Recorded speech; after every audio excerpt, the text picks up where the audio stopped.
Hello दर्शक बंधु आपण मानक नमस्कार मुझे आपण मानकर मिस्टर सूर्या। तो आपण माने देखि पारुथिबे जो सीनटा शूटिंग कराई रोड रो सीनटा आउ दी पटे जो गछ गुड़ाक अच्छी बाइक आसूची कार आसूची बहुत गुड़ाए। तो एटा जो सीनटा शूटिंग कराई एटा अधिक समय जोटा कि 2 मिनट कराई। तो आपण मानक बोरिंग टिके लागी पारुथिबो किंतु एटा आमे जाइथिले कोटी को आपण माने जानथिबे विषम कटक जाइथिले। विषम कटक रु फेरिला समय ए सीनटा शूटिंग कराई कहीं आम एटा केते 1:30 आम बाहर विषम कटक रु आ पुणी धीरे धीरे खरा बहुत अच्छी आम एटा विषम कटक रु फेरुचे।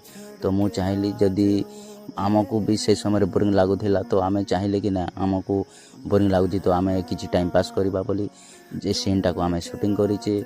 आ जो मो पार्टनर जो बाइक चलाउछंती से पार्टनर कहले कि शूटिंग कर तुम्हें बढ़िया कहीं जो चढ़ीवा जगह अच्छी जो घाटी अच्छी आउ जो कि घड़घड़ी कहती तल मुहां अच्छी से शूटिंग करें बहुत सुंदर देखा जाए कहते। तो मु हिसाब से शूटिंग करी मु आपण मानक पई नेकी आसीची।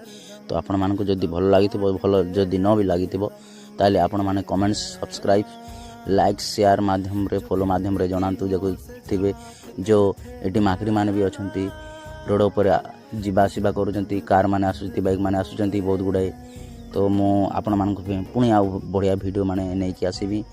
तो यहाँ फेरिला समय वीडियो तो देखि पारुथिबे बहुत बढ़िया लगुच आमको शूटिंग करने समय भी बहुत बढ़िया लगी देखापी भी बहुत सुंदर देखा जाटा खरा समय कथा। तो आम एठरे पुणी आगरे जाकि रेस्ट नेबा आठ रेस्ट है आम फोटो वोटो भी होइचे से फोटो वोटो गुड़ाक भी मुझे पोस्ट करी देखेबी आपण मानक कि केते सुंदर देखा फोटो गुड़ा।